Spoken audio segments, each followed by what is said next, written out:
ಮಗುವಾಗೆ ಬಂದೆ ನಮ್ಮ ಅಮ್ಮ ನಿನ್ನ ಮಡಿಲ ಮಗುವಾಗೆ ಬಂದೆ ನಮ್ಮ ಕರುವಮ್ಮ.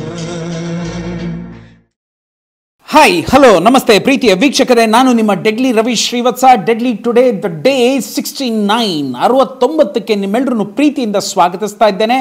Wish you happy new year. 1ನೇ ತಾರೀಕು ಮೊನ್ನೆನೇ ಆಗೋಯ್ತು ಕಣ್ರಿ. ಆದರೆ ಏನು ಮಾಡಲಿ, ನಿಮ್ಮ ಮುಂದೆ ಈ ವರ್ಷದಲ್ಲಿ ಈ ಫಸ್ಟ್ ಟೈಮ್ ನಾನು ನಿಮ್ಮ ಮುಂದೆ ಬಂದು ಕೂರ್ತಾ ಇರೋದ್ರಿಂದ ಈ ಒಂದು ವಿಷಯಸನ್ನು ನನ್ನ ಡೆಡ್ಲಿ ಟುಡೇ ಟೆಕ್ನಿಕಲ್ ಟೀಮಿನ ಪರವಾಗಿ ನಾನು ನಿಮಗೆ ತಿಳಿಸ್ತಾ ಇದ್ದೇನೆ. ನಿಮಗೆ ಎಲ್ರಿಗೂ ಒಳ್ಳೆಯದಾಗಲಿ. ದೇವರು ನಿಮಗೆ, ನಿಮ್ಮ ಕುಟುಂಬಕ್ಕೆ ಎಲ್ಲ ರೀತಿಯಲ್ಲೂ ಹೆಸರು, ಕೀರ್ತಿ, ಗೌರವ, ಧನ, ಧಾನ್ಯ ಎಲ್ಲವನ್ನು ಕೊಟ್ಟು ಕಾಪಾಡಲಿ ಅಂತ ನಾನು ಕೇಳ್ಕೊತಾ ಇದ್ದೇನೆ. ಲಾಸ್ಟ್ ಎಪಿಸೋಡ್ಸ್ಗೆ ನೀವೆಲ್ಲರೂ ನನಗೆ ಕೊಟ್ಟಂತಹ ಪ್ರೋತ್ಸಾಹ, ನೀವೆಲ್ಲರೂ ನನಗೆ ತೋರಿಸಿದಂತಹ ಪ್ರೀತಿ ಇದೆಯಲ್ರಿ, ಇಟ್ ವಾಸ್ ಅಮೇಝಿಂಗ್. ಏನು ಅಂತಂದರೆ, ಸರ್ವೇ ಸಾಮಾನ್ಯವಾಗಿ 5 ದಿವಸ 6 ದಿವಸ 8 ದಿವಸ ಆದಮೇಲೆ ನನ್ನ ವೀಕ್ಷಕರು 10,000 ಜನ ಏನಿದ್ದಾರೆ ಅವರು ಎಪಿಸೋಡ್ಸ್ಗಳನ್ನ ನೋಡ್ತಾ ಇದ್ರು. ಆದರೆ ಕೆರಳಿದ ಸಿಂಹ, ಪಾರ್ವತಮ್ಮನವ್ರ ವಿಷಯವಾಗಿರಲಿ, ಇಲ್ಲ ನಾನು ರಿಲೀಸ್ ಮಾಡೋ ಟೈಮ್ನಲ್ಲಿ ಪಟ್ಟಂತಹ ಶ್ರಮವನ್ನಾಗಲಿ, ಈ 2 ಎಪಿಸೋಡ್ಸ್ ಇದೆಯಲ್ರಿ, it just went like a hot cake, ಟಕ್ ಟಕ್ ಟಕ್ ಅಂತ 2 ದಿವಸದಲ್ಲಿ 10,000 ಸಾಕು ಕಣ್ರಿ. ಏನೋ ಅಂದ್ಕೊಂಡು ಪ್ರೋಗ್ರಾಮ್ಗಳನ್ನ ಶುರು ಮಾಡ್ತೀವಿ, ಏನೋ 1,00,000 ಹೋಗ್ಬಿಡುತ್ತೆ, 2,00,000 ಹೋಗ್ಬಿಡುತ್ತೆ, ಹಾಗೆ ಹೀಗೆ. ಇರೋದು 40,000 ಜನ. ಆ 40,000 ಜನದಲ್ಲಿ 20,000 ಜನ ಎಪಿಸೋಡ್ಸ್ನ ಶುರು ಮಾಡೋಕ್ಕೆ ಮುಂಚೆ ಎಲ್ಲಿ ಹೋದ್ರೂ ಗೊತ್ತಿಲ್ಲ. ಅದಾದಮೇಲೆ ಎಪಿಸೋಡ್ಸ್ ಕೆಲವು ಡ್ರ್ಯಾಗ್ ಆಗ್ತಾಯಿದೆ, ಎಪಿಸೋಡ್ಸ್ ಬೇಜಾರಾಗ್ತಾಯಿದೆ, ಎಪಿಸೋಡ್ಸ್ ಓನ್ಲಿ ಶಿವಣ್ಣ ಮಾದೇಶ ಶಿವಣ್ಣ ಮಾದೇಶ ಎಷ್ಟು ಹೇಳ್ತೀರಾ, ಅಲ್ಲೊಂದು 10,000 ಜನ ಹೊರಟೋದ್ರು. 30,000 ಜನ ಹೋಗಿ ಉಳಿದಿರೋದು ಎಷ್ಟಪ್ಪ? ಆ 10,000 ಜನ. ಆ 10,000 ಜನ ಪಾಪ ತಮ್ಮ ಕಾದಾಗ ನೋಡಿದಾಗ ಏನೋ ಮಾಡಿ ಆ ಪ್ರೀತಿಯನ್ನು ಆ ನೋಡುವಿಕೆಯ ರೀತಿಯಲ್ಲಿ ನನಗೆ ತೋರಿಸ್ತಾ ಇದ್ರು. ಅವರಿಗೆ ನಾನು ಶರಣು ಅಂತ ಹೇಳ್ತೀನಿ. ಸಿನಿಮಾ 25 ದಿವಸಗಳಾಯಿತು. 25ರಿಂದ 40ಕ್ಕೆ, 40ರಿಂದ 41, 42, 43 ಈ ರೀತಿ ಬರ್ತಾ ಇರಬೇಕಾದ್ರೆ ಆನ್ ದ ಡೇ ಆಫ್ 48 48ನೇ ದಿನ ಕಣ್ರಿ.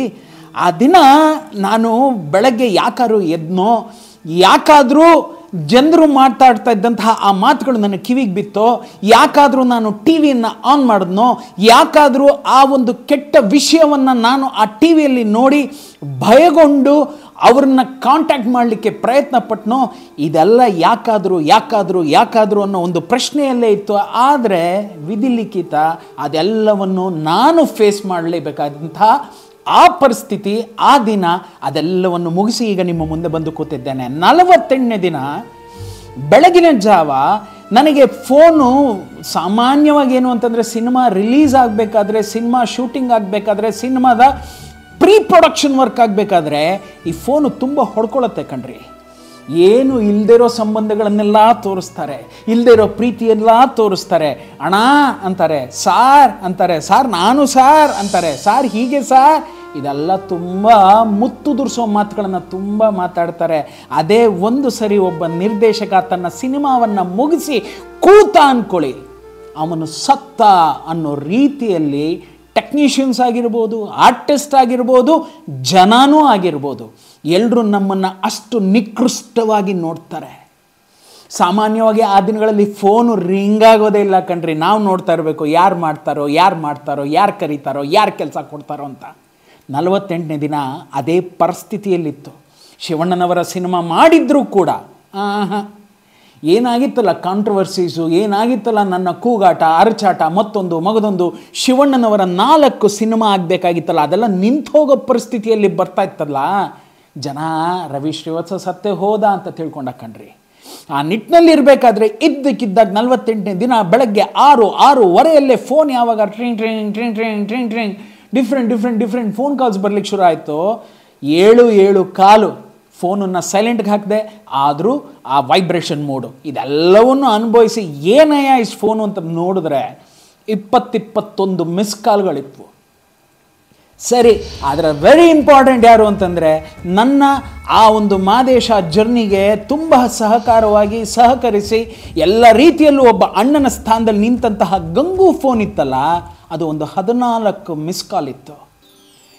ಏನು ಗಂಗು ಅಂತ ಕೇಳಲಿಕ್ಕೆ ಅಂತ ಫೋನ್ ಮಾಡಿದ್ರೆ, ಅಣ್ಣ ಒಂಚೂರು ಟಿ ವಿ ನೋಡೋಣ ಅಂತಂದರು. ಏನು ಗಂಗು ಬೆಳಗ್ಗೆ ಏನಿರುತ್ತೆ ಟಿ ವಿ, ಯಾಕೆ ಏನಾಯಿತು, 50 ದಿವಸ ಹೋಗ್ತಿದ್ಯಾ ಇಲ್ಲ ನಮ್ಮ ಸಿನಿಮಾವನ್ನು ಕಿತ್ತಾಕ್ಬಿಡ್ತಾ ಇದ್ದೀರಾ ಹೇಳಿ ಗಂಗು, ಇದನ್ನೆಲ್ಲ ನೋಡ್ಬಿಟ್ಟಿದ್ದೀನಿ. ಯಾರೋ ಒಂದು ಕಡೆ ಡೆಡ್ಲಿ ಸೋಮ 86-85 ದಿವಸದಲ್ಲಿ ಕಿತ್ತು ಹಾಕಿದ್ರು, ಇನ್ನೆಲ್ಲೋ ಗಂಡ ಹೆಂಡತಿ 84-85 ಅದನ್ನು ಕಿತ್ತು ಹಾಕಿದ್ರು. ಈ ಕಡೆ ರಾಜೀವು ಓಡಲೇ ಇಲ್ಲ, ನಾನೊಬ್ಬ ಫ್ಲಾಪ್ ನಿರ್ದೇಶಕ ಅಂತ ಆ ಸಿನಿಮಾ ಹೇಳ್ತು. ಓಕೆ, ಮಾದೇಶ ಈಗೆಲ್ಲೋ 48ಕ್ಕೆ ಬರ್ತಾ ಇದ್ದೀವಿ, ಈ ಸಿನಿಮಾನೂ ಕಿತ್ತಾಕ್ಬಿಡ್ತಾ ಇದ್ದೀರಾ ಗಂಗು ಅಂತ ಕೇಳಿದೆ. ಅಣ್ಣ ಅದೆಲ್ಲ ಆಮೇಲೆ ಮಾತಾಡೋಣ, ಒಂದು ಸಾರಿ ದಯವಿಟ್ಟು ನನಗೋಸ್ಕರ ಟಿ ವಿ ಆನ್ ಮಾಡೋಣ ಅಂತಂದರೆ there was a shocking news. ಏನು ಅಂತಂದರೆ, ನನ್ನ ನಿರ್ಮಾಪಕರಾದಂತಹ ಗೋವರ್ಧನ್ ಅವರು ಒಂದು ಹತ್ಯೆಯನ್ನು ಮಾಡಿದ್ದಾರೆ, ಒಂದು ಕೊಲೆಯನ್ನು ಮಾಡಿ ಅಬ್ಸ್ಕಾಂಡ್ ಆಗಿದ್ದಾರೆ ಅಂತ ನ್ಯೂಸ್ ಬರ್ತಾ ಇದೆ ಕಣ್ರಿ. ನನ್ನ ಪರಿಸ್ಥಿತಿ ಏನಾಗಬೇಡ, ಸುಮ್ಮನೆ ಆಲೋಚನೆ ಮಾಡಿ ನೋಡಿ. ಸ್ಕ್ರೋಲಿಂಗ್ನಲ್ಲಿ ಎಂಥ ಮಾಧ್ಯಮದವರು ಹ್ಯಾಟ್ಸ್ ಆಫ್ ಕಣ್ರಿ, ಹ್ಯಾಟ್ಸ್ ಆಫ್. ಯಾರೋ ಮಾಡಿದ ತಪ್ಪಿಗೆ ಯಾರನ್ನೋ ತೆಗೆದುಕೊಂಡು ಯಾವುದೋ ವಿಷಯವನ್ನು ಟ್ಯಾಗ್ ಮಾಡಿ ಸ್ಕ್ರಾಲಿಂಗಲ್ಲಿ ಬಿಡ್ತಾ ಹೋಗ್ತಾರೆ. ಗೋವರ್ಧನ್ ಮೂರ್ತಿ ನಿರ್ಮಾಪಕ, ಮಾದೇಶ ಸಿನಿಮಾದ ಕೋಟ್ಯಾಂತರ ವೆಚ್ಚದ ನಿರ್ಮಾಣ ಇದು ಮಾಡಿದಂತಹ ಸಿನಿಮಾದ ನಿರ್ಮಾಪಕ ಗೋವರ್ಧನ್ ಮೂರ್ತಿ. ಮಾದೇಶ ಚಿತ್ರದ ನಾಯಕರಾದಂತಹ ಶಿವರಾಜ್ ಕುಮಾರ್ ಅಭಿನಯದ ಅದೇನು ಮಾದೇಶ ನಿರ್ಮಾಣದ ಆ ಗೋವರ್ಧನ್ ಮೂರ್ತಿ. ರವಿ ಶ್ರೀವತ್ಸ, ಡೆಡ್ಲಿ ರವಿ ಶ್ರೀವತ್ಸ ನಿರ್ದೇಶನದ ಮಾದೇಶ ಚಿತ್ರದ ನಿರ್ಮಾಪಕ ಗೋವರ್ಧನ್ ಮೂರ್ತಿ. ಸ್ಕ್ರಾಲಿಂಗಲ್ಲಿ ತುಂಬ ಮುದ್ದಾಗಿ ಹಾಕ್ತಾರೆ ಮಾಧ್ಯಮದವರು. ಓಕೆ, ಅದು ಅವರ ಕರ್ತವ್ಯ, ಮಾಡಲಿ. ಅದೆಲ್ಲವನ್ನು ನೋಡ್ತಾ ನೋಡ್ತಾ ನೋಡ್ತಾ ನನಗೆ ಈಗಲೂ ಆ ಹತ್ಯೆಗೀಡಾದಂತಹ ಆ ಜೀವದ ಹೆಸರು ನನ್ನ ಸ್ಮೃತಿ ಪಟಲದಲ್ಲಿಲ್ಲ. It's out of mind and out of sight. ನನಗೇನು ಭಯ ಬಂತು ಅಂತಂದರೆ, ಸಡನ್ನಾಗಿ ನಾನು ನೋಡಿ ಗಂಗುಗೆ ಫೋನ್ ಮಾಡಿ ಕೇಳ್ತೇನೆ, ಗಂಗು ಏನು ಗಂಗು ಇದು ಅಂತಂದರೆ, ಅಣ್ಣ ನನಗೂ ಗೊತ್ತಿಲ್ಲ ಅಣ್ಣ, ನನಗೆ 4 ಗಂಟೆಯಿಂದನೇ ಫೋನ್ ಕಾಲ್ಗಳು ಬರ್ತಾ ಇದೆ. ಇದು ಯಾವಾಗಾಗಿದ್ದು ಗಂಗು? ಮಧ್ಯರಾತ್ರಿ ಸುಮಾರು 1:30-2 ಗಂಟೆಲ್ಲ ಆಗಿದೆಯಂತೆ. ಯಜಮಾನರು ಎಲ್ಲೋ ತಪ್ಪಿಸ್ಕೊಂಡಿದ್ದಾರಂತೆ. ಇದ್ರ ಜೊತೆ ಬಾಬು, ಇದ್ರ ಜೊತೆ ಶ್ರೀನಿವಾಸ್, ಇದ್ರ ಜೊತೆ ಒಂದು 4-5 ಹೆಸರುಗಳು ಹೇಳ್ತಾ ಇದ್ರೆ ನಡಕ ಬಂದೋಯ್ತು ಕಣ್ರಿ. ಬಾಬು ಯಾರು? ಬುಜ್ಜಿ ಬಾಬು ಪಾತ್ರ ಮಾಡಿದ್ದಾನೆ ಮನುಷ್ಯ. ಶ್ರೀನಿವಾಸ್ ಯಾರು? ಆ ಚಾಲಕರು, ಗಾಡಿಯ ಚಾಲಕರು, ನನ್ನ ಯಜಮಾನಾದಂತಹ, ನನಗೆ ಅನ್ನ ಇಟ್ಟಂತಹ, ನನಗೆ ನನ್ನ ಸಿನಿಮಾವನ್ನು ಮಾಡಲಿಕ್ಕೆ ಕೋಟ್ಯಾಂತರ ರೂಪಾಯಿ ಸುರಿದಂತಹ ಗೋವರ್ಧನ್ ಮೂರ್ತಿ ಅವರ ಕಾರಿನ ಚಾಲಕ ಶ್ರೀನಿವಾಸ್. ಇವರು ಯಾರೂ ಇಲ್ಲ, ಇವರೆಲ್ಲ ಆ ಹತ್ಯೆಯಲ್ಲಿ ಪಾಲ್ಗೊಂಡಿದ್ದಾರೆ, ಅವರು ಇದ್ರು ಅಂತ ಹಾಗೆ ಹೀಗೆ ಊಹಾಪೋಹ ರೀ. ನೋಡ್ರಿ, ನಾನು ಅಲ್ಲಿದ್ದು ನನ್ನ ಕಣ್ಣಾರ ನಾನು ನೋಡಿದ್ರೆ ಮಾತ್ರ ಅದಕ್ಕೆ ನಾನು ಮಾತಾಡಬೇಕಾಗತ್ತೆ. ನಾನು ನೋಡಿಲ್ಲ. 10 ಜನ ಇಲ್ಲ ಇದಾಗಿದೆ ಅಂತ ಹೇಳಿದಾಗ ಅದನ್ನು ನಾನು ಕೆಲವು ಸಾರಿ ಈ ಕಿವಿಯಲ್ಲೂ ನಾನು ಕೇಳಬೇಕಾಗತ್ತೆ, ಈ ಕಿವಿಯಲ್ಲೂ ನಾನು ಬಿಡಬೇಕಾಗತ್ತೆ. ಯಾಕೆಂದರೆ ನನ್ನ ಪಾಲಿಗೆ, ನಾನು ಅಂಡರ್ಲೈನ್ ಮಾಡಿ ಹೇಳ್ತಾ ಇದ್ದೇನೆ, ನನ್ನ ಪಾಲಿಗೆ ಗೋವರ್ಧನ್ ಅವರು ಆ ದಿನಗಳಲ್ಲಿ ಆ ಎಲ್ಲ ತಿಂಗಳುಗಳಲ್ಲಿ ಮತ್ತು ವರ್ಷದಲ್ಲಿ ದೇವರ ಸ್ಥಾನದಲ್ಲಿ ನಿಂತು ನನಗೆ ಎಲ್ಲದರಲ್ಲೂ ಕಾಪಾಡಿಕೊಂಡು ಮುಂದೆ ತಂದ್ಕೊಂಡ್ಬಂದಂತಹ ವ್ಯಕ್ತಿ.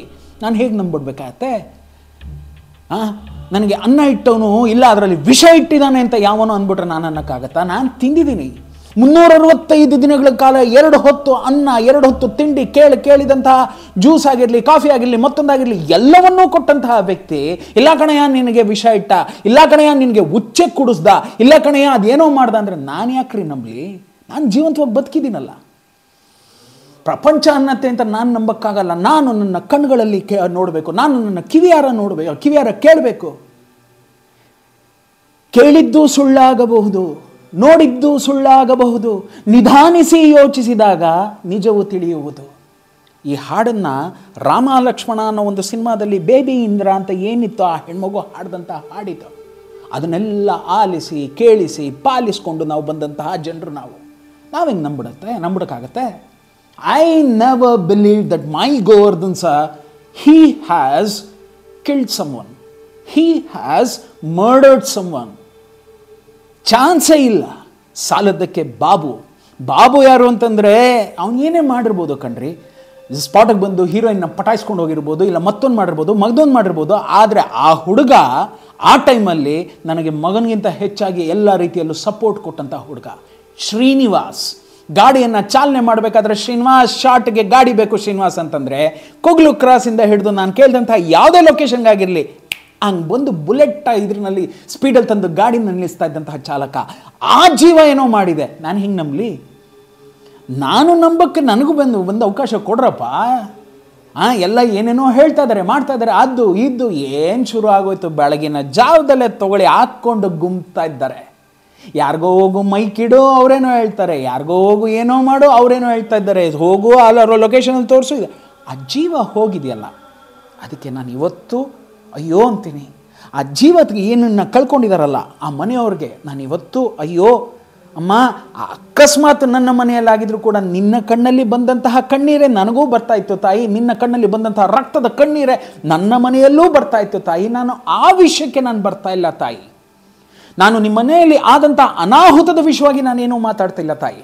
ಆದರೆ ಆ ಅನಾಹುತಕ್ಕೆ ಕಾರಣ ಅಂತ ಹೇಳ್ತಾರಲ್ಲ, ಆದರೆ ಆ ಕೊಲೆಗೆ ಕಾರಣ ಅಂತ ಹೇಳ್ತಾರಲ್ಲ, ಆ ವ್ಯಕ್ತಿ ಅಂತ ಯಾರನ್ನು ತೋರಿಸ್ತಾ ಇದ್ದಾರೆ ಅವರನ್ನು ನಂಬಬೇಕಾದ್ರೆ ತಾಯಿ ನಾನು ಕೊಂಚ ಯೋಚಿಸ್ಬೇಕಾಗತ್ತೆ. ಯಾಕೆ ಅಂತಂದರೆ ಆ ಜೀವ ನನಗೆ ಅನ್ನ ಇಟ್ಟಿದ್ದಾರೆ. ಇಷ್ಟೇ. This is the bottom line. I just wanted to stress and tell you. ಆಗೋಯ್ತು. ಏನು ನನಗೆ ಒಂದು ಕಡೆ ಇದಲ್ಲ, ಒಬ್ಬ ನಿರ್ದೇಶಕನಿಗೇನು ಅಂತಂದರೆ ಹಣೆಯ ಬರಹಕ್ಕೆ 50ನೇ ದಿನಕ್ಕೆ ಇನ್ನೇನು ಹತ್ತಿರ ಬರ್ತಾ ಇದ್ದೀನಿ, 48ನೇ ದಿವಸ ಇದಾದಾಗ ನನ್ನ ಪರಿಸ್ಥಿತಿ ಏನಾಗಬೇಡ. 50ನೇ ದಿನ ಈಗ ಯಾವ ರೀತಿಯಲ್ಲಿ ಸಂಭ್ರಮವನ್ನು ಆಚರಣೆ ಮಾಡಬೇಕು, ಶಿವಣ್ಣ ನನ್ನ ಹೆಗಲ ಮೇಲೆ ಕರ್ಸ್ಕೊಂಡು ನಾನು ಇಲ್ಲ ಏನೋ ಒಂದು ಆ ಕೋದಂಡರಾಮದಲ್ಲಿ ಅವ್ರು ಹಾಕೊಂಡು ಹೋಗ್ತಾರಲ್ಲ, ರವಿಚಂದ್ರನ ಹೆಗಲ ಮೇಲೆ ಹಾಕೊಂಡು ಹೋಗ್ತಾರಲ್ಲ, ಅದೇ ಥರ ನಾನು ನನ್ನ ಶಿವಣ್ಣನ ಹೆಗಲ ಮೇಲೆ ಹಾಕೊಂಡು ನುಗ್ಗೋಣ ಅಂತಂದರೆ, ಯೋ ನಿನ್ನ ನಿರ್ಮಾಪಕ ಹಿಂಗೆ ಮಾಡಿದ್ನಯ್ಯ ಅಂತ ಒಂದು ಮಾತು ಹೇಳಿದಾಗ ತಲೆ ತಗ್ಸ್ಬೇಕಾದಂಥ ಪರಿಸ್ಥಿತಿ ಬರುತ್ತಲ್ಲ, ಅದಕ್ಕೆ ನಾನು ಏನು ಮಾಡಲಿ? ಶಿವಣ್ಣ ಯಾವ ಥರದ್ರಲ್ಲಿ ಸಂಭ್ರಮಾಚರಣೆಯಲ್ಲಿ ಪಾಲ್ಗೊಳ್ತಾರೆ? ಏನು ಸಾರ್ ನಿಮ್ಮ ನಿರ್ಮಾಪಕರು ಹಿಂಗೆ ಮಾಡಿದ್ರಲ್ಲ ಸಾರ್ ಅಂತ ಕೇಳಿದ್ರೆ ಶಿವಣ್ಣ ಯಾವ ರೀತಿಯಲ್ಲಿ ಉತ್ತರ ಕೊಡ್ತಾರೆ? We all became all of a sudden orphan and handicap. ಡೈಲಮಲ್ಲಿ ಸಿಕ್ಕಾಕೊಂಬಿಟ್ರಿ. ಪ್ರತಿಯೊಬ್ಬರು ಎಲ್ಲರೂ ಸಿಕ್ಕಾಕೊಂಬಿಟ್ವಿ. ಏನು ಉತ್ತರ ಕೊಡಬೇಕು ಅಂತ ಗೊತ್ತಿಲ್ಲ, ಏನು ಮಾಡಬೇಕು ಅಂತ ಗೊತ್ತಿಲ್ಲ.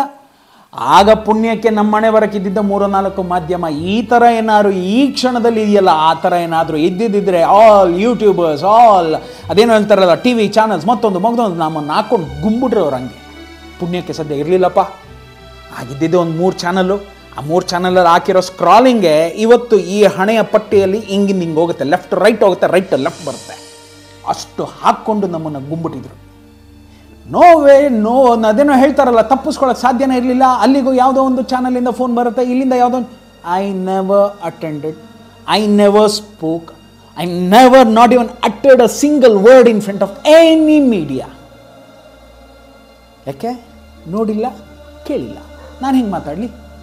So there ended the matter. But ಈ ಅಬ್ಸ್ಕಾಂಡ್ ಆದ್ರಲ್ಲ, ಆ ಅಬ್ಸ್ಕಾಂಡ್ ಆಗಿದ್ದ ಸಮಯದಿಂದ ಹಿಡಿದು ಅವರು ಸಿಗೋವರೆಗೂ ಆದಂತಹ ಮತ್ತೊಂದು ಇದೆಯಲ್ಲ, ಅದೊಂದು ಹತ್ಯಾಕಾಂಡವನ್ನು ಮುಗಿಸ್ಕೊಂಡು ಓಡಾಡಿದಂತಹ ಆ ಎಸ್ಕೇಪ್ ಆದಂತಹ ಆ ಮತ್ತೊಂದು ಈ ಕ್ಷಣಗಳಿತ್ತಲ್ಲ, ಅವರು ಅಲ್ಲಿ ಏನೋ ಅಬ್ಸ್ಕಾಂಡ್ ಆಗಿ ಓಡಾಡ್ತಿದ್ರೆ ನಾನು ಗಂಗು ಕೂಡ ಇಲ್ಲಿಯ ಈ ದಿನಪತ್ರಿಕೆಗಳು, ಈ ಮಾಧ್ಯಮದವರು, ಮತ್ತೊಂದು ಮಗದೊಂದು ಥಿಯೇಟ್ರ್ನವರು, ಡಿಸ್ಟ್ರಿಬ್ಯೂಟರ್ಸ್ಗಳು, ಎಕ್ಸಿಬ್ಯೂಟರ್ಸ್ಗಳು, ಇವ್ರುಗಳ ಹತ್ರ ನಾವು ಓಡಾಡ್ತಾ ಇದ್ದೀವಿ. ಏನು ಅಂತಂದರೆ ಕೆಲವರು ಸಿನಿಮಾವನ್ನು ತೆಗೆದು ಹಾಕ್ಬಿಡೋಣ ಅಂತ ಯೋಚಿಸ್ತಾ ಇದ್ದಾರೆ, ಕೆಲವರು ಸಿನಿಮಾವನ್ನು ನಿಲ್ಲಿಸ್ಬಿಡೋಣ ಅಂತ ಯೋಚಿಸ್ತಾ ಇದ್ದಾರೆ, ಕೆಲವರು ಬೇಡವೇ ಬೇಡ ಅಂತ ತೀರ್ಮಾನ ತಗೋತಾ ಇದ್ದಾರೆ.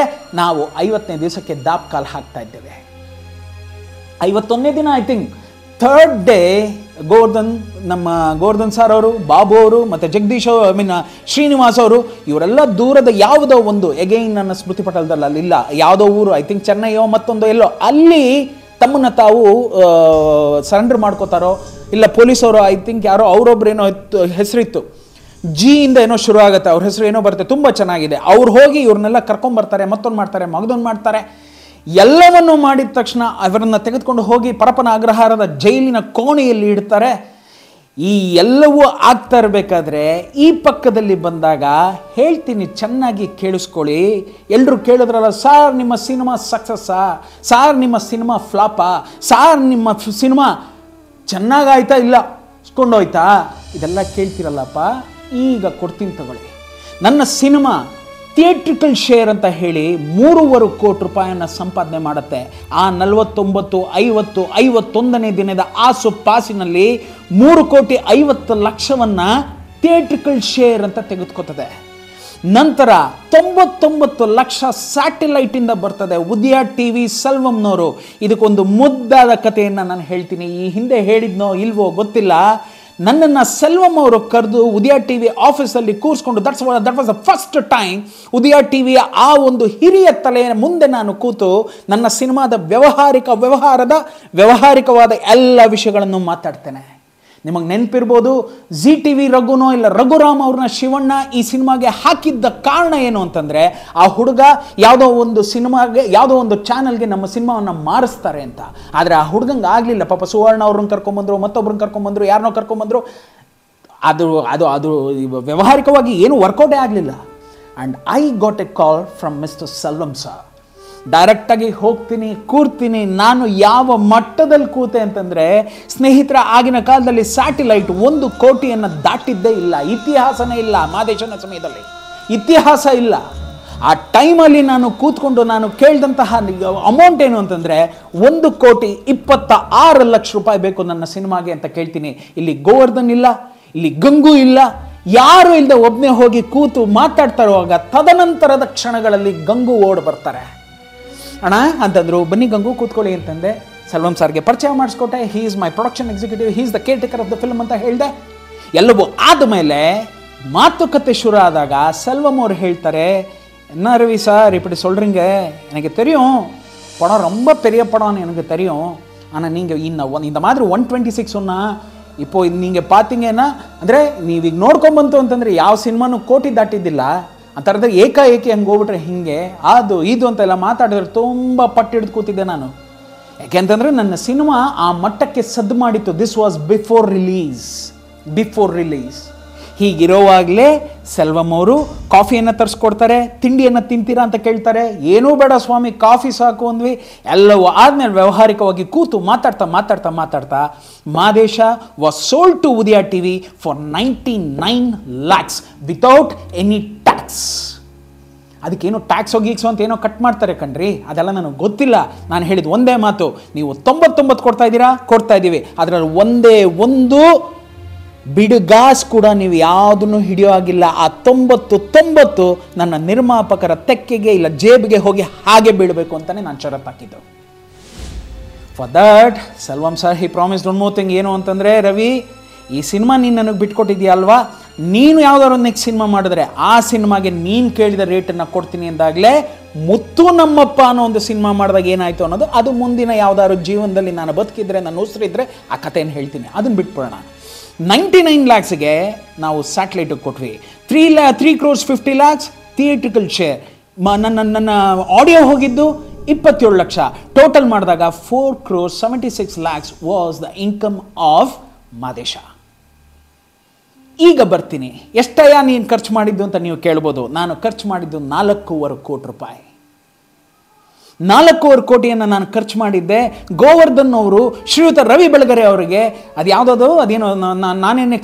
ಅದೇನೋ ಸಿ ಎಂ ಮುಖ್ಯಮಂತ್ರಿ ಐ ಲವ್ ಯು ಅನ್ನೋ ಆ ಸಿನಿಮಾಗೆ 2.70 ಕೊಟ್ಟಿದ್ದಾರೆ ಅಂತ ನಾನು ಹೇಳಿದೆ. ದಯವಿಟ್ಟು ನನ್ನನ್ನು ಕ್ಷಮಿಸಿ, ನಾನು ನಿಮ್ಮನ್ನು ಇಲ್ಲಿಂದನೇ ತಪ್ಪಾಯಿತು ಅಂತ ಹೇಳ್ತಾ ಇದ್ದೇನೆ. ಗಂಗು ಅವರು ಕೊಟ್ಟಂತಹ ಅಮೌಂಟ್ ಏನು ಅಂತಂದರೆ it was totally 2 crores single shot. So 4.25 ಕೋಟಿ ನಾನು ಖರ್ಚು ಮಾಡಿದೆ. 2 ಕೋಟಿ ರೂಪಾಯಿ ಗೋವರ್ಧನ್ ಸರ್ ರವಿ ಬೆಳಗೆರೆ ಅವರು ಕೊಟ್ಟರು. So the total amount was, ಅವ್ರು ಇನ್ವೆಸ್ಟ್ ಮಾಡಿದ್ದು ಆ 2 ಸಿನಿಮಾಗೆ 6.5 ಕೋಟಿ. And Govardhan was expecting 6.5 crores from only Madesha ಒಂದೇ ಸಿನಿಮಾದಿಂದ ನನಗೆ 6.5 ಕೋಟಿ 6 ಕೋಟಿ ಅದೆಷ್ಟೋ ಬರಬೇಕಲ್ಲ, 6.5 ಕೋಟಿ ಏನು ಬರಬೇಕು ಅದು ಬರಬೇಕು ಅಂತ ಅವ್ರು ಎಕ್ಸ್ಪೆಕ್ಟ್ ಮಾಡಿದ್ರು. ಬಟ್ ನಾನು ತಂದಿದ್ದೆಷ್ಟು, 4.50 ಹಾಕಿದ್ದೆ. 4.76 26 ಲಕ್ಷ ರೂಪಾಯಿ ನಾನು ನನ್ನ ಗೋವರ್ಧನ್ ಸರ್ಗೆ ನಾನು ಲಾಭವನ್ನು ಮಾಡಿಕೊಟ್ಟೆ. ಇದ್ರ ಮೇಲೆ ಈಗ ಇನ್ನೊಂದು ಕಥೆಯನ್ನು ಹೇಳ್ತಾ ಹೋಗ್ತೇನೆ. ಯಾವಾಗ ಗೋವರ್ಧನ್ ಅವರು ಅರೆಸ್ಟ್ ಆಗಿ ಸ್ಟ್ರೈಟಾಗಿ ಹೋಗಿ ಎಲ್ಲೋ ಒಂದು ಮೂಲೆಯಲ್ಲಿ ಕತ್ತಲು ಕೋಣೆಯಲ್ಲಿ ಕೂತ್ಕೊಂಡ್ಬಿಟ್ರೋ, ಇಲ್ಲಿ ದ ಗ್ರೇಟ್ ಪಾಲ್ ಚಂದಾನಿ, ಅಜಯ್ ಚಂದಾನಿ ಗೋವಿಂದನಾಟ ಶುರು ಮಾಡಿದ್ರು. ನಿಮಗೆ ಗೊತ್ತಿದೆಯಾ ಒಂದು ವೀಕ್ಷಕರ, ಈಗ ಹೇಳಲಿಕ್ಕೆ ಇಷ್ಟಪಡ್ತೀನಿ, ಈ 3.25 ಕೋಟಿ ಥಿಯೇಟ್ರಿಕಲ್ ಶೇರಲ್ಲಿ ನನ್ನ ಗೋವರ್ಧನ್ ಅವ್ರಿಗೆ ಒಂದೇ ಒಂದು ಪೈಸಾ ಕೂಡ ಹೋಗಿಲ್ಲ ಕಣ್ರಿ ಇವತ್ತಿನವರೆಗೂ. ಕಾರಣ ಏನು ಗೊತ್ತಾ? ಅಪ್ಪ ಫಸ್ಟು ಸತ್ತೋಗ್ತಾರೆ. ಮಗ ಅದಾದ ಕೆಲವು ದಿನದಲ್ಲಿ ಯಾವುದೋ ಒಂದು ಅದೇನೋ ಸ್ಪೀಡ್ ಬೈಕನ್ನು ಏನೋ ತೊಗೊಂಡು ಏನೋ ಮಾಡಿ ಎಲ್ಲೋ ಹೋಗ್ಲಿಕ್ಕೆ ಅಂತ ಹೋದಾಗ ಆಕ್ಸಿಡೆಂಟ್ ಆಗಿ ಆನ್ ಸ್ಪಾಟಲ್ಲಿ ಮಗ ಸತ್ತೋಗ್ತಾನೆ. ನಾವು ಮಾಡೋ ಕರ್ಮ ಇದೆಯಲ್ರಿ, ಅದು ನಾವು ಇಲ್ಲಿಂದ ನೋಡಿ ಕರ್ಮವನ್ನು ಮಾಡ್ತಾ ಇರ್ತೇವೆ. ದೇವರು ಇಲ್ಲಿಂದ ಹೊಡಿತಾನೆ ಕರ್ಮಕ್ಕೆ, ತಲೆ ಮೇಲೆ ಹೊಡೆದು ಬುದ್ಧಿ ಕಲಿಸ್ತಾನೆ, ಇಲ್ಲ ಈ ತಲೆಯನ್ನೇ ತೆಗೆದು ಬಿಡ್ತಾನೆ. ನೆನಪಿದ್ಯಾ?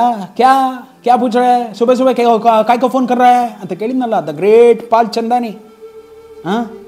ಮಗ ಅವನು ಒಳ್ಳೆಯವನು ಮನುಷ್ಯ, ಇಲ್ಲ ಅಂತ ನಾನು ಹೇಳಲ್ಲ. ನನ್ನ ದೃಷ್ಟಿಯಲ್ಲಿ ನನ್ನ ವಿಷಯವಾಗಿ ಒಳ್ಳೇದು ಮಾಡಿ, ಬಟ್ ಯಾರಿಗೇನು ಮಾಡಿದ್ರು ಅದು ನಮಗೆ ಗೊತ್ತಿಲ್ಲ. ಆಲ್ ಆಫ್ ಎ ಸಡನ್ ಅಪ್ಪ ಮಗ ಇಬ್ಬರು ಹಂಗೆ ಹೊಡೋಗ್ತಾರೆ. ಈಗ ದುಡ್ಡಿಲ್ಲಿಂದ ಯಾರು ಯಾರಿಗೆ ಕೊಡ್ತಾರೆ? ಯಾರು ಅದನ್ನು ತೆಗೆದುಕೊಳ್ತಾರೆ? ಯಾರದರ ಲೆಕ್ಕನ ಕೊಡೋ ಮಗನೇ ಲೆಕ್ಕನ ಅಂತ ಯಾರು ಕೇಳ್ತಾರೆ? ನಿರ್ಮಾಪಕರು ಅಲ್ಲೆಲ್ಲೋ ಇದ್ದಾರೆ, ಗಂಗು ಇದ್ದಾರೆ, ಬಟ್ ನೀನು ಬರೋ ಹಾಗಿಲ್ಲ ಅಂತ ಡಿಸ್ಟ್ರಿಬ್ಯೂಟರ್ಸ್ ಹೇಳ್ತಾರೆ. ಅಫ್ಕೋರ್ಸ್, ಯಾಕೆಂತಂದರೆ ಲೇವಾದೇವಿ ಅಂತ ಬಂದಾಗ ಯಾರು ಕೊಟ್ಟಿರ್ತಾರೋ ಅವರೇ ಬಂದು ತೆಗೆದುಕೊಳ್ಬೇಕಾಗತ್ತೆ. ಆ ಥರದ್ದು ಏನೇನೋ ಇರುತ್ತೆ ಡಿಸ್ಟ್ರಿಬ್ಯೂಷನಲ್ಲಿ. ಆ ದುಡ್ಡು ಬಂತೋ ಬಂದಿಲ್ವೋ, ನನ್ನ ಪ್ರಕಾರ ಗಂಗು ಹೇಳೋದು ಬಂದಿಲ್ಲ. ಸೊ ಗಟ್ಟಿಯಾಗಿದ್ದೇನು 99 ಲಕ್ಷ ಪ್ಲಸ್ 27 ಲಕ್ಷ, 1,26,00,000 ಬಂದದ್ದು ಅಷ್ಟೇ ಅವರಿಗೆ ಮಾದೇಶ ಸಿನಿಮಾಯಿಂದ ಬಂದಿತ್ತು. ಈ ಅನಾಹುತ ನಡೀತಲ್ಲ, ಎಷ್ಟು ಆಟ ಆಡ್ಬಿಡ್ತಾರೆ ನೋಡಿ, ಟಪ ಟಪ ಟಪ ಟಪ ಅಂತ ಆಟ ಆಡಿ ಬೇಡದಿರೋ ದುಡ್ಡು ಹಂಗೆ ಒಳಗಾಕೊಳ್ಳೋದು, ಬೇಕಾಗಿರೋ ದುಡ್ಡು ಅದು ಇದು ಮಾಡೋದು, ಸಿನಿಮಾ ಕಿತ್ತಾಕೋ, ಅದು ಇದು. ಆಲ್ ಆಫ್ ಎ ಸಡನ್ ಆ ಸಿನಿಮಾಗೂ ಕನ್ನಡ ಚಲನಚಿತ್ರರಂಗಕ್ಕೂ ಯಾವುದೇ ಸಂಬಂಧ ಇಲ್ಲ ಅನ್ನೋ ರೀತಿಯಲ್ಲಿ ಕರೆಕ್ಟಾಗಿ 62-63ನೇ ದಿವಸದಲ್ಲಿ ಹಂಗೆ ಕಿತ್ತಾಕ್ಬಿಡ್ತಾರೆ ಎಲ್ಲ ಕಡೆ. ನಾನು ನೋವಾಗೋದೇನು ಅಂತಂದರೆ, ಇನ್ನೇನಾದರೂ ಚೆನ್ನಾಗಿದ್ದಿದ್ದರೆ, ಇನ್ನೇನಾದರೂ ಮತ್ತೊಂದು ಆಗಿದ್ದಿದ್ದರೆ ಆಗಲೂ ಹೀಗೆ ತಾನೇ ಆಗ್ತಿತ್ತು. ಹಣೆ ಬರದಲ್ಲಿ ಯಾವುದೋ ಒಂದು ಅದೇನೋ ಮರ್ಡರ್ ಆಗಬೇಕು ಅಂತಿತ್ತು, ಹಣೆ ಬರದಲ್ಲಿ ನನ್ನ ಸಿನಿಮಾ ಸಾಯಬೇಕು ಅಂತಿತ್ತು. ಇಷ್ಟೆಲ್ಲ ಒದ್ದಾಡಿದ ಮೇಲೂ ನನ್ನ ಸಿನಿಮಾ 63 ದಿನಗಳ ಕಾಲ ನಿಮ್ಮ ಪ್ರೀತಿ, ವಿಶ್ವಾಸ, ಆಶೀರ್ವಾದ ತೆಗೆದುಕೊಂಡು ಆ ಥಿಯೇಟ್ರ್ನಲ್ಲಿ ಓಡ್ತು ಅಂತಂದರೆ, should I be happy or not? ನಾನು ಖುಷಿ ಪಡಬೇಕಾ ಬೇಡವಾ? ನನ್ನ ಯಜಮಾನನಿಗೆ ಏನು ದುಡ್ಡನ್ನು ಹಾಕ್ಸಿದ್ದೀವಿ ಆ ದುಡ್ಡಲ್ಲಿ ಒಂದು 26 ಲಕ್ಷ ರೂಪಾಯಿ ಮೋಸ ಅಂತೂ ಆಗಿಲ್ಲ. 26 ಲಕ್ಷ ರೂಪಾಯಿ ಆದರೂ ಬಂದಿತ್ತು. ನಿಜ ಹೇಳ್ತೀನಿ ಕೇಳಿ, ಇದಾದ ಮೇಲೆ ಸಿನಿಮಾ ಹಿಂದಿಗೆ ಡಬ್ಬಾಗಿದೆ. ಹಾಕ್ಕೊಂಡು ನೋಡಿ, ಯೂಟ್ಯೂಬ್ನಲ್ಲಿ ತೆಗೆದು ನೋಡಿ, ಹಿಂದಿಗೆ ಡಬ್ಬಾಗಿದೆ. ತಮಿಳು, ತೆಲುಗು, ಮಲಯಾಳಂ. ಇವತ್ತು ನೀವೇನೇನೋ ಹೇಳ್ತೀರ ಪ್ಯಾನು ಪಾನು ಗೀನು ಅಂತ. ನಾವು ಆ ಕಾಲದಲ್ಲೇ ಡಿಡ್ಲಿ ಸೋಮ ತೆಗೆದುಕೊಂಡು ಹೋಗಿ ಜೂನಿಯರ್ NTRಗೆ ನಾನು ಪ್ರೊಜೆಕ್ಷನ್ ಹಾಕಿದ್ದೀನಿ. ಆ ಕಾಲದಲ್ಲೇ ಈ ಕಡೆ ಸುಪ್ರೀಂ ಅದೇನೋ ಇದಾರೋ ಸೂಪರ್ ಗುಡ್ ಫಿಲಮ್ಸ್ ಚೌಧರಿ ಅಂತ ಏನಿದ್ದಾರೆ ಅವ್ರ ಮಗನಿಗೆ ಸಿನಿಮಾವನ್ನು ಹಾಕಿ ತೋರಿಸಿದ್ದೀನಿ, ವಿಶಾಲ್ ಅವ್ರಿಗೆ ಸಿನಿಮಾವನ್ನು ಹಾಕಿ ತೋರಿಸಿದ್ದೀನಿ. ಇದೆಲ್ಲ ಆ ಕಾಲದಲ್ಲಿ ಆಗೋಗಿದೆ ಕಣ್ರಿ. ಬಮ್ಮಂತ ನನಗೆ ಶಂಕ ಊದಕ್ಕೆ ಆಗ ಈ ಥರದ್ದೆಲ್ಲ ಯಾವುದು ಚಾನಲ್ಲು ಮಣ್ಣು ಮಸಿ ಏನು ಮೀಡಿಯಾ ಗೀಡಿಯಾ ಇದೆಲ್ಲ ಇರಲಿಲ್ಲ, ನಾವು ಮಾತಾಡೋಕ್ಕೆ ಆಗಿರಲಿಲ್ಲ. ಇದಕ್ಕಿಂತ ಇತಿಹಾಸದಲ್ಲಿ ಹಿಂದಕ್ಕೆ ಹೋಗ್ಬಿಟ್ರೆ ನಮ್ಮ ಓಂ ಪ್ರಕಾಶ್ ರಾವ್ ಅವರ ಲಾಕಪ್ ಡೆತ್ ಆಗಿರ್ಬೋದು, ಓಂ ಪ್ರಕಾಶ್ ರಾವ್ ಅವರ ಎಮರ್ಜೆನ್ಸಿ ಆಗಿರ್ಬೋದು, ಓಂ ಪ್ರಕಾಶ್ ರಾವ್ ಅವರ AK-47 ಆಗಿರ್ಬೋದು, ಮತ್ತೊಂದಾಗಿರ್ಬೋದು, ಮಗದೊಂದಾಗಿರ್ಬೋದು, ಎಲ್ಲ ಪ್ಯಾನ್ ಇಂಡಿಯಾ. ಸಾಲದಕ್ಕೆ ಈ ಕಡೆ ಬರೋಣ, MS ರಮೇಶ್ ಅವರ ಎಲ್ಲ ಸಿನಿಮಾಗಳು ಪ್ಯಾನ್ ಇಂಡಿಯಾ. ಅದು ಹಿಂದಕ್ಕೆ ಹೋಗೋಣ, ನಾನು ಬರೆದಂತಹ ಪ್ರತಿ ಸಾಯಿ ಕುಮಾರ್ ಸಿನಿಮಾನು ಆಲ್ ಪ್ಯಾನ್ ಇಂಡಿಯಾ. ಡಬ್ ಮಾಡ್ತಾ ಇದ್ರು ಕಣ್ರಿ. 2,50,00,000 ರೂಪಾಯಿಗಳಿಗೆ ತೆಗೆದುಕೊಂಡು ಹೋದಂತಹ ನಿದರ್ಶನಗಳಿದ್ದಾವೆ.